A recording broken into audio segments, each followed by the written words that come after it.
Pogosto dobimo vprašanje, kaj je tisto ključno, da smo v življenju bolj uspešni, da imamo več zdravja, več vsestranskega obilja.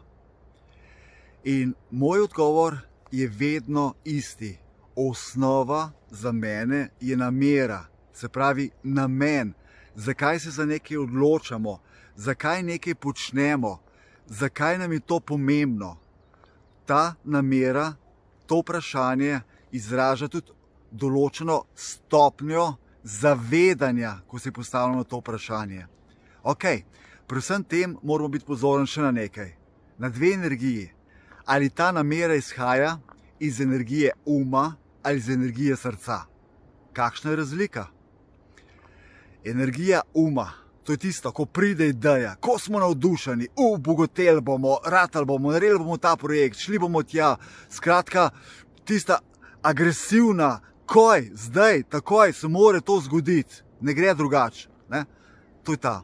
In potem poskušamo ali še koga v ta projekt upeljati, da sodeluje, da se malo še pošlepamo na njegovo energijo ali pa njeno, ali pa probamo sami, pa nekako mogoče ni realizacija in potem ta energija nekje izpuhti. Druga varianta, da v bistvu s to energijo toliko globoko zasidramo, da kar paranoično iščemo nove ideje, kaj bi lahko, prebiramo članke, gledamo TV, YouTube ali karkoli in čakamo, da nas nekaj navdušuje. Pri vseh teh energijah uma je to zelo, bom rekel, specifično, če ni zraven energije srca, oziroma ključno je, da sploh ločimo energijo srca in energijo uma, tako kot sem že na začetku rekel. No, sedaj energija srca kakšna je? To je pa ta nežna energija. Energija, ko nam enostavno ob nečem pomislimo, da bi kam šli, da bi kaj naredili, da bi kaj ustvarili, enostavno nam zapoje srce. In potem na to idejo pozabimo. In ta nežna, tiha, skromna energija se pojavi ob najbolj, rečemo, nepričakovanem času ali pa nemogočem času. Lahko je to čez en teden, se ponovi, čez en mesec, čez eno leto ali pa čez nekaj desetletij. Ampak to je vedno tista nežna, intuitivna energija.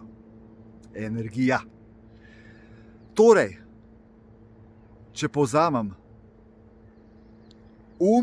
je super za postavljanje vprašanj, srce je pa čudovito za odgovarjanje nanj. In če bomo to v življenju upoštevali, bo veliko več pravih odločitev in z njimi bomo lahko vplivali ne samo na svoje življenje, ampak z zgledom tudi na življenja drugih ljudi. In seveda, namera oziroma namen je tudi že določena stopnja zavedanja, če se pred vsakim projektom ali odločitvijo ali kakorkoli vprašamo, kaj je naš namen oziroma naša namera. Želim vam čim več dobrih odločitev.